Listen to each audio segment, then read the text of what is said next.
Sariz Mafrika Mzansi kama ngosizo sibonga ngasho sizinkalakatha sizwe ezinhla suthi yakhula ke imbiko nezinsolo ezithi ke ANC kuzolonke ngase ihlakaza ubuholi besifundazwe KwaZulu-Natal. Lokhu lanela ke izinsolo eziningi ezithi ke ANC KwaZulu-Natal ke ayenzi ngendlela efanele kanti ke bathi ke ubuholi besifundazwe ubuhola ke sibone soduma kanye nokubheka umtolo buhlakaza kakhulukazi ke amalunga noma ke amagatsha eqembu le-ANC ngaphakathi kwesifundazwe KwaZulu-Natal. Indaba yaqinisekiswa kodwa ke kuyacaca ukuthi i-ANC KwaZulu-Natal noma i-ANC kuzolonke ilinde ukuba ke kubanjwe ke lapha ke manifesto launch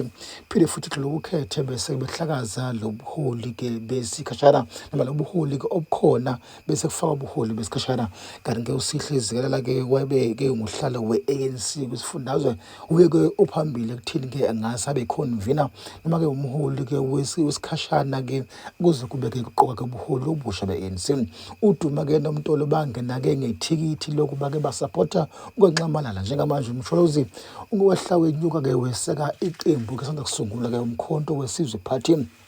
Kanti ke kuneyintsolo vele ukuthi laba babili bangase ngampela bagcine beweleka umkhonto wesizwe kama ngosisibongo